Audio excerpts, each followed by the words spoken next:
We'll call this meeting to order at 11:30. Convocation and pledges. Yes, sir. Just want to say good morning to the board. Thank you guys for your gift of time as we start this August 9th board work session. And Mr. Roger Campos will lead us off with our invocation, followed by the Pledge of Allegiances. Roger? Thank you. Lord, please guide us in this meeting. Help us come up with effective strategies that can enable us to move forward as a team in a meaningful way. Help us generate good plans that are practical, sustainable, and easily implemented. Guide us towards the best way that we can take action to accomplish our goals. Help us to tackle all the topics we need to discuss, come up with excellent solutions, and leave this meeting inspired and on time. Amen. I pledge allegiance to the flag of the United States of America and to the republic for which it stands, one nation, under God, indivisible, with liberty and justice for all. Honor the Texas flag. I pledge allegiance to thee, Texas, one state, under God, one and indivisible. Thank you, Mr. Campos. Thank you, sir. Roger. Do we have public comments?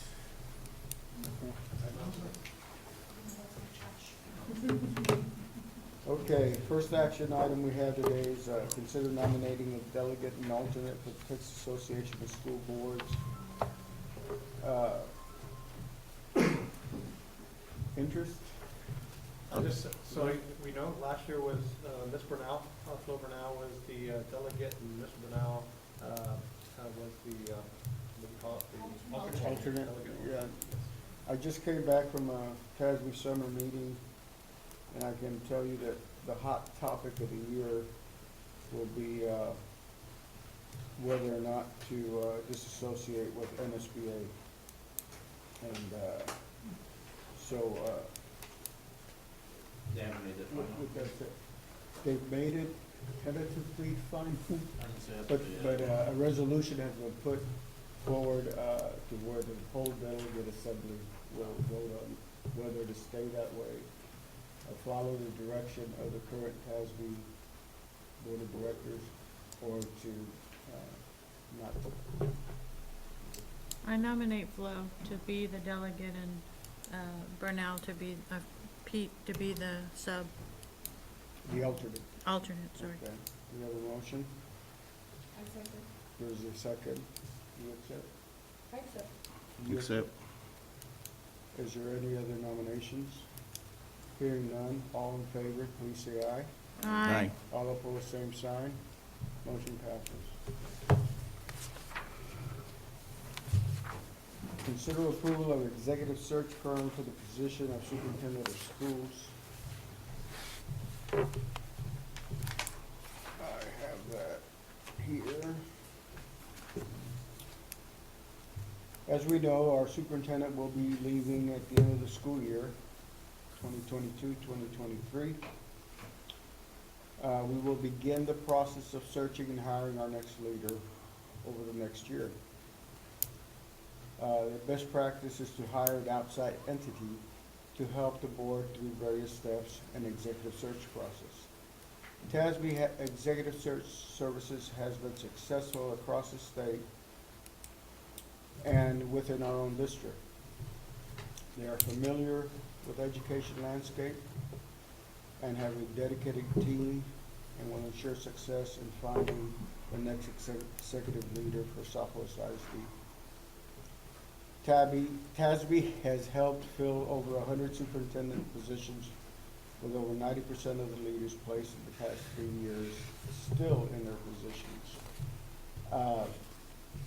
Myself, Lloyd, and Ida met with Butch, the executive leader of TASB's Executive Search Services, just on the basics.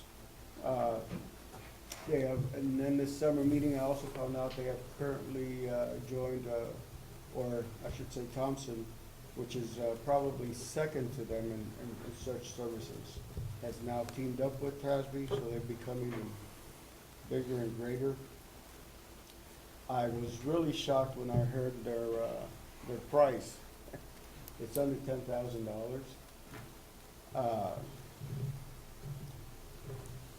They will, if we approve them today, They will meet with us about an hour and a half prior to our meeting next Tuesday and present to all of us their agenda,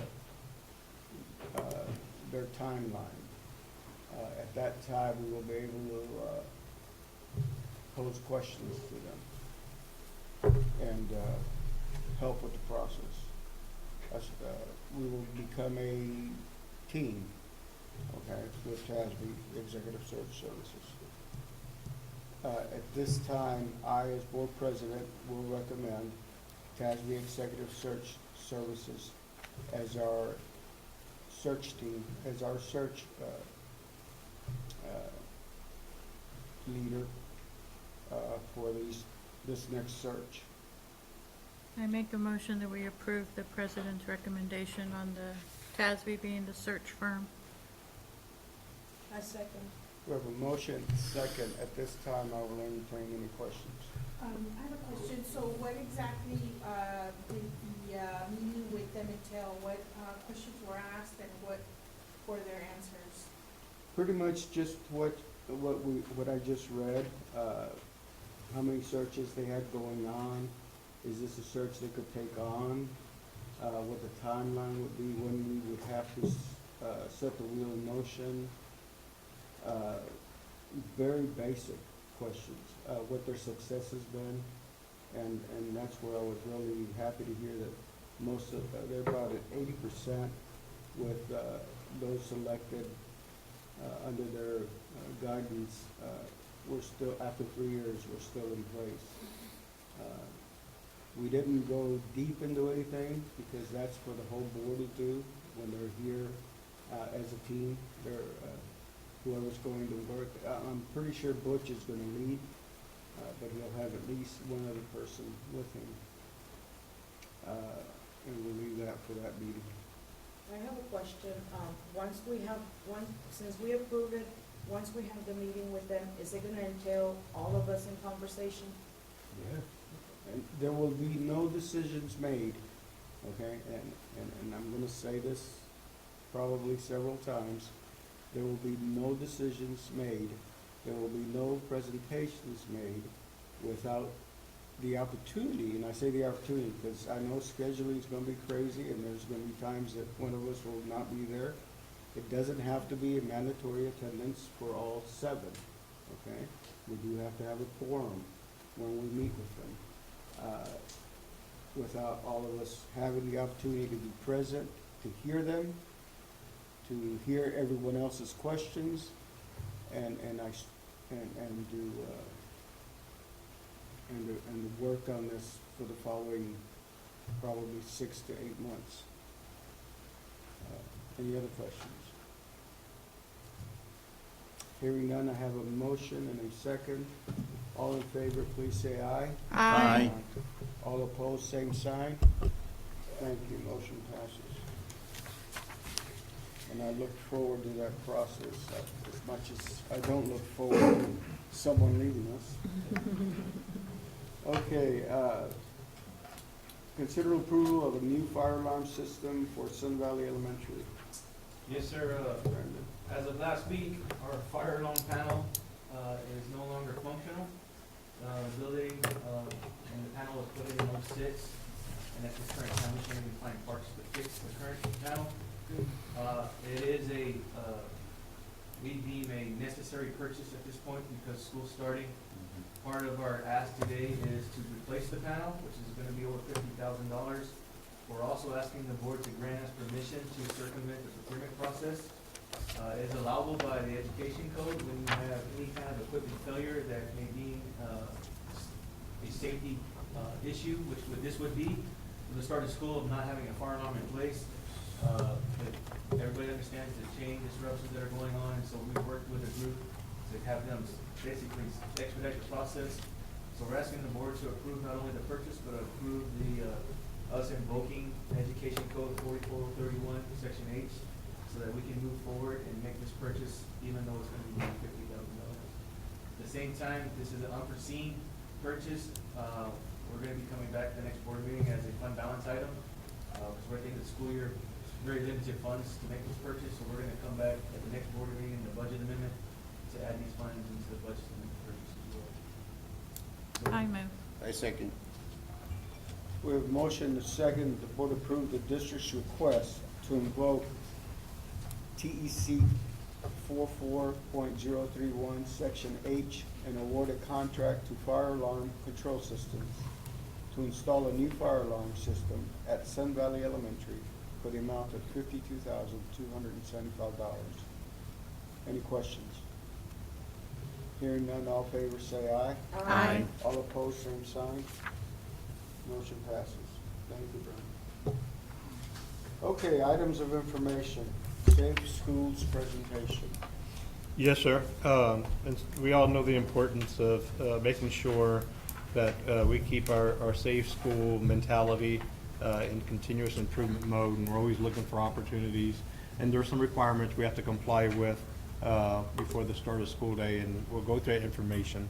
I know we've also received some inquiry about some questions around RPD and what does the demographics look like. And so our presentation is going to be in two parts today. The first part is going to be an open session where I believe our two sergeants, Sergeant Arredondo, Sergeant Alvarez, are going to give us some information about our police department here in Southwest ISD.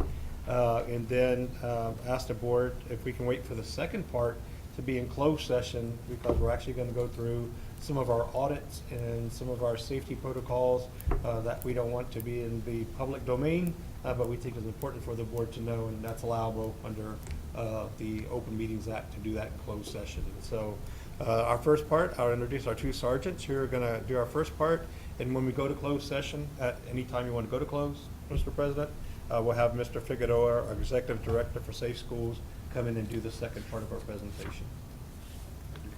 We got one question before we start. Yes. If I was to ask a question on response time, would that be in closed session? Okay, I'm just making sure. A question pertaining to what? Like response time or something to that, like logistics. I just want to make sure before Yes. we go into that. Closed session. Okay. So, Sergeant Alvarez and Sergeant Arredondo. Just so everyone knows, our police chief is not here today. He's sitting on a safe school panel at UTSA. Right now. He's probably on right now, you're right. So he sent the A-team instead.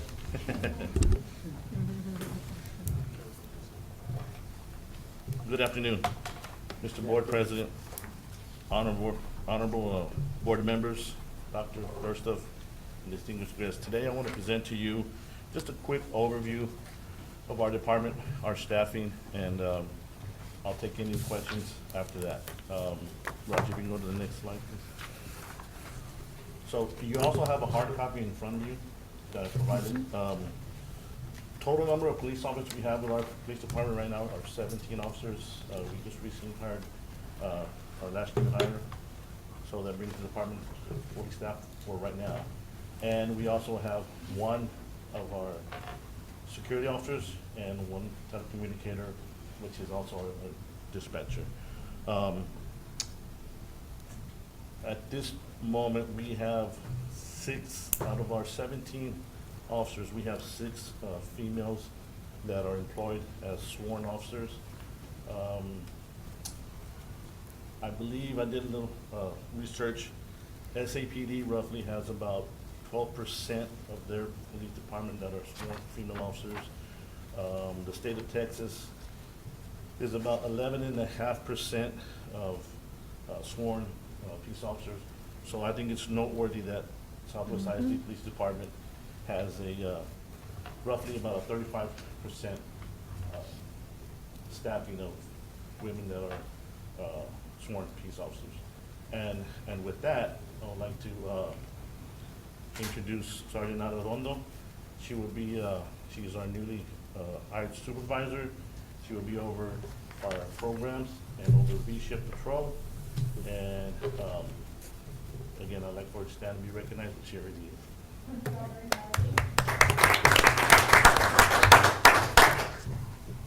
And going into the roles of our department, the majority of our officers are on during the day shift. Again, that's because of all of our students are in school at that time. So roughly about 88% of our force are on during school hours, And we have one officer that's assigned to the evening shift, and their primary duty is patrolling the district after hours. So they also cover any athletic games or any district events that happen after hours, along with Sergeant Arnold, that will be there up until 8, 9 o'clock at night. If you would go to the next slide, would you? Now, this one, it's a little hard to see. Again, that's why I gave you a hard copy there. It shows our reports from January 1 to the last day of school in May. It gives a percentage of the calls, the calls that the officers answer. You can see that big blue part is a lot of information cases. Information cases are things like during the summertime, when there's no kids around, we put them on patrol shifts, so they're priority shift to keeping the district buildings, make sure everything's going okay over there, there's no vandalism, things like that. But they keep log of all the officer keeps log of all the buildings they encounter or anything that happens there. So that's why that blue section, the information, that's why it's so broad. It could also be if Bear County's having an issue and they need our assistance, then an officer will go out there and assist. But we do that as an assistant of other agencies, so it's kind of also like an information case. So it's not an actual call for a service for an offense, such as maybe a theft, a fight, a burglary, things of that nature.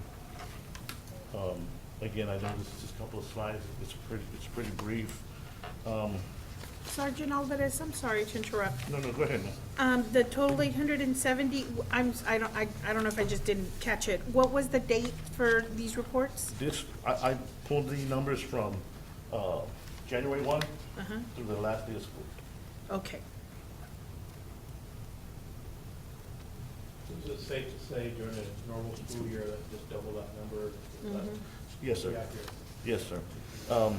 And with the Promise program, what the Promise program has allowed officers to be, for lack of a better word, tied up doing the investigation, processing a student. So with the Promise program, if they qualify, again, they go through the Promise program, they meet the qualifications, and then they set them up for the program. Whereas in the past, say, and I'll use possession of marijuana, the administrator assists with the officer doing the investigation, then there's a process, then we drive them down to juvenile. So it takes a lot of time, and the officer's out of the campus for a little bit. This way with the Promise program, it's mostly eliminated, and the officer stays on the campus. One quick question, the minor vehicle accident, is that just on-campus stuff or off campus? Yes, that sir. you help So, out with? as I explained before, just a minute ago, so if it's on our property, we'll handle it. But if county has one, and it happens out here, we'll go to assist with traffic, but we'll record that as an information case that we're assisted in other areas. That's on 22, I was like, ooh. Well, they'll respond to like any of our vehicles in accidents too, though. Yeah. So we'll call them for bus accidents or any of Oh, our okay, vehicles. okay. So they'll So respond the to those buses as and well. also, okay. And when we say 100 patrol officers spend 100% of their time patrolling, is that patrolling on campuses or in the greater community? That's district, just our Just district. checking within our buildings. property, Yes, ma'am. our properties? Yes, ma'am, our properties. Our properties are buildings, yes, ma'am. Could you talk a little bit about the campus assigned officer and then also assigned to patrol? The campus-based officers, of course, they're campus-based. They're there all day. Our expectation is there for interact with the children, be that positive role model. And with the specialized training such as the CCIT training, we expect them to have that, to recognize anything that's going on with our students, to, if there's any resources we can provide them to pull that student aside. And it happens a lot where our officers develop that rapport with our students, and our students are, consider a lot of our officers mother figures, father figures, aunts, uncles, so they do tend to go to officers and share things. And some of the things they share, we have to take that next step. But our officers on the campus base are interacting with our students, with the staff members. They're visible during their lunches, bus holding areas, And then on the patrol side, they'll help out, again, at night at district events, doing traffic assignments, getting the buses out, and whatever other district, not just athletic events, just any other district event that happens in that they assist with that. So what campuses have a campus-based officer? All of them or All. just some of them? All are secondary. All are secondary, Yes, ma'am. right? Okay. And this year, we're implementing the elementary schools in clusters. So we Yes. have cluster A, cluster B, cluster C, and we have officers assigned to those different clusters, like Indian Creek, Hidden Cove, and Sky Harbor is one cluster, Bob Hope, Spicewood, and Meadow Creek is another cluster, and then Greenwald and Big Country and Sun Valley are the other clusters. Okay. Just to provide a little more clarity, we continue to always have conversation where our administration, understanding the role of our first responders, has to do with violations of the penal code, not violations of the student code of conduct. So we want our officers to be there for those huge infractions that require that level of intervention. And we continue to try to educate folks into understanding that they are not, our officers should not be involved in aspects, if it's just a violation of student code of conduct. So that's a constant training piece. Yes, sir. But I do get wrapped up in a lot of other stuff. And we do, but we also have officers to just explain that with the administrators. We don't want to just tell them, well, that's something administrative, they're a team. When you get onto that campus with our officers, you're a team, you're part of that campus. I preach that, that's your second home, okay? When you leave home, but when you go to your campus, that's your second home. Those are your kiddos, those are your staff members, that's your family. So they keep that team approach whenever they come into administrative issues. Can you provide an example of a penal code infraction versus like a handbook infraction? One good one that we do with is fights. Back in 2013, the 87th legislation, I should say, they made it to where all Class C offenses, which is like a fight, are now considered school offenses. So with the school offenses, we no longer issue citations. Okay? So what we do is, we write, if that administrator wants to move forward with proceeding with any kind of court proceedings, there's some paperwork that we put together and we file it with the court. Now, the court decides at that point whether they want to bring that before them, but an offense is like that, like Class C, like a fight, maybe a small amount for theft, a simple assault. Those are all Class C misdemeanors, which would be considered school offenses. Sergeant Alvarez, do we only have one officer assigned at the high school, per high school, or do we have more? No, we have two men. Two per Two thing, at each high ABC school, and two at Southwest High School District. and one at the middle school? And one at each middle Okay, school, got yes. it. What's the average of overtime per officer that we have? Overtime hours, especially in September, October, for football games, it can average 10 hours every 2 weeks. December, January, it tapers off. April, May, it's very minimal, and of course, during the summer, there's not much overtime at all. It's very, very minimal, if not any. Maybe in the early fall. Yes, sir. And how does the pay compare to like other districts, do you know? Well, previously in our TASB study, we took a look at it, and I can share that with you. It seemed pretty comparable with other districts are paying as far as the different wages. And I think we did make some adjustments too at the last, not this year, but the year before.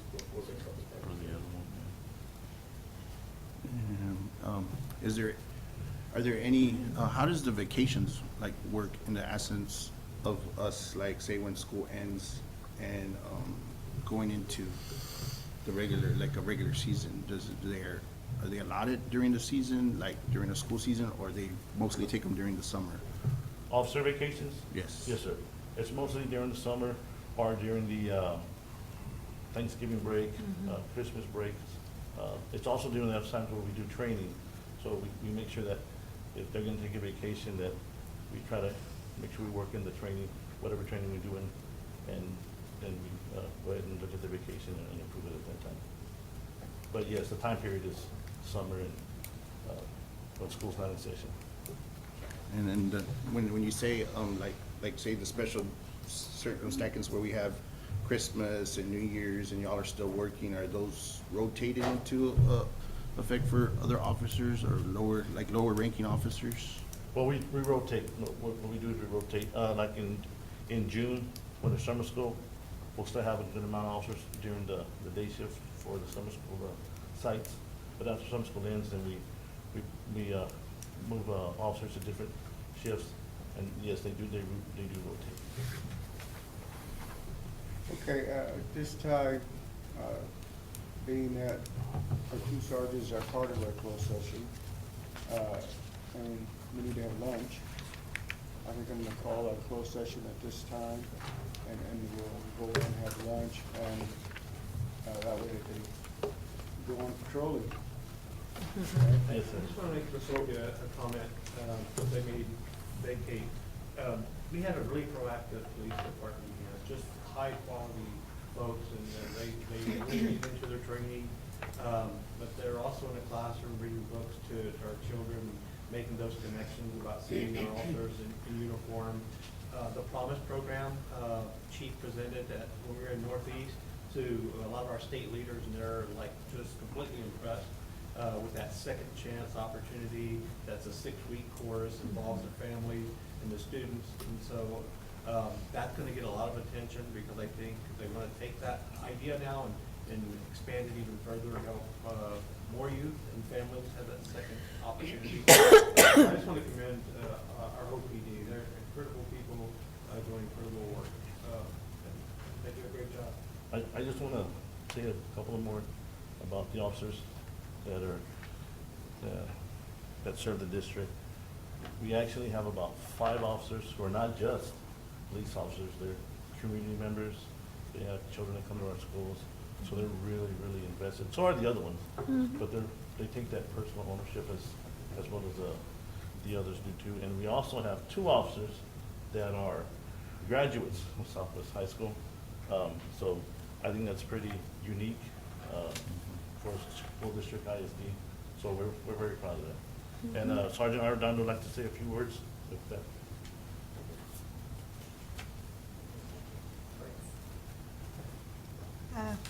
Mr. Board President,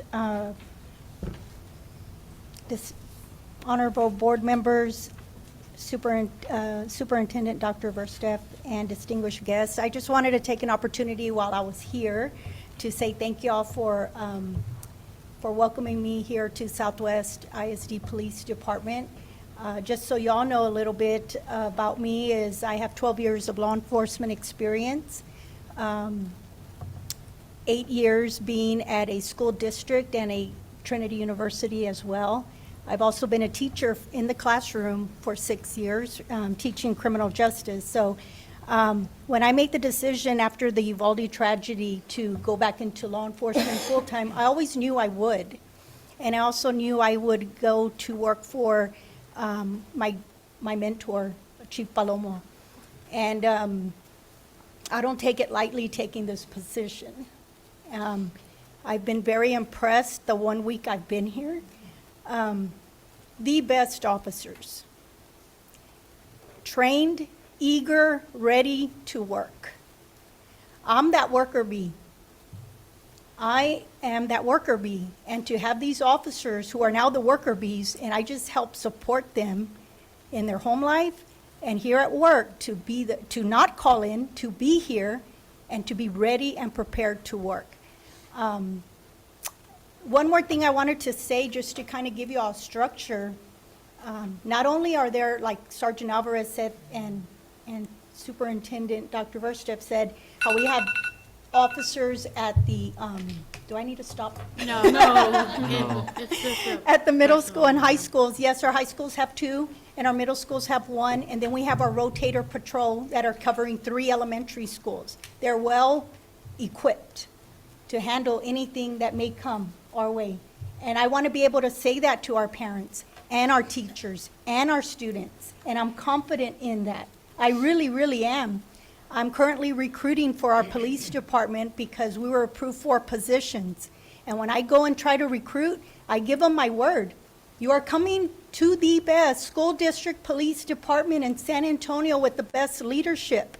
And I would not say it if it weren't true. I would not be recruiting if I didn't believe that. I truly, truly, with all my heart, believe it. I want to be able to tell my parents, your child is safe here. And I have all confidence in our officers. I really do. I've been blown away by it. But on top of all of that, Sergeant Alvarez will be in charge of all the schools that feed into Southwest. And I'll be in charge of the school campuses that feed into Legacy. So not only do they have their officers, but they have a supervisor above that area where we can focus on that. Even though we're going to focus on the entire district, we focus on those campuses. And we already have something in place where they've been trained and told that we're going to be checking, I give you my word, we're going to be checking classroom doors during school hours to make sure they're locked. And we're going to be checking exterior doors. And we're going to log it daily so that we'll be able to see that they're doing it. And I have no doubt these officers will do it. I'm just so impressed. So I just wanted to say that coming in from, and what I've seen so far, I'm just very happy to be part of the Southwest family. And I look forward to being here for many years, serving y'all. And thank y'all for your time. Thank you. Thank you. Now is permitted by sections 551.001 through 551.146 of the Texas Government Code. We will go into closed session at 12:02.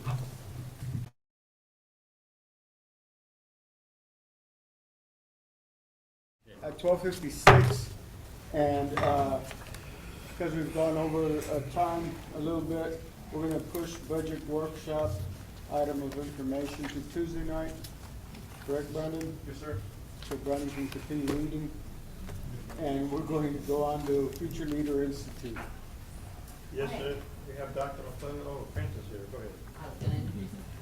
So as part of our Grow Your Own collection of programs, we have Dr. McClellan, and she's going to introduce you to a new Future Leaders Institute that we're putting together. And so we'll give her our attention on how this is coming together as a whole program. Good afternoon, Board President, board members, and Dr. Verstiff and senior staff. Thank you for letting me come and speak with you today about developing a bench of ready leaders here in Southwest ISD. So we have been forecasting a need for school leaders as a foundational piece for understanding our leadership needs here in Southwest ISD. And so we have, over the past 3 years, really looked at what anticipated vacancies do we have. We've analyzed our pool of talent. We have identified high potentials through the help of our campus leaders and given them an individualized approach through embedded job opportunities, one-on-one coaching, and then through that work, we have monitored their progress, and we have actually depleted our bench this last year. So a lot of our high potential individuals have been promoted, which is wonderful, and so now we need to look at how are we going to continue to expand this work at a larger scale. So through this work, we've also identified opportunities for other individuals throughout our district. So we have our Paras to Professional work, which is grant funded to assist our paraprofessionals in the district gain degrees to become teachers in our school district. We have the teacher residency program, which we are so excited about. It's a full-year teacher residency through Texas A&M San Antonio for high-need skills and areas. And then we have our teacher to AP through certification through Texas A&M Aspire cohort, which we have 11 individuals going through that process right now to gain their master's degree and their principal certification. This year, we are launching our teacher incentive program. So we have 22 classroom teachers who will be going through the National Board Certification process. We have 11 going through Stanford University, and we have 10 going through Region 20. And so that will be part of a 2-year cohort through both programs so that these 22 individuals can get nationally board certified and automatically be able to receive the teacher incentive allotment, which is really exciting for us.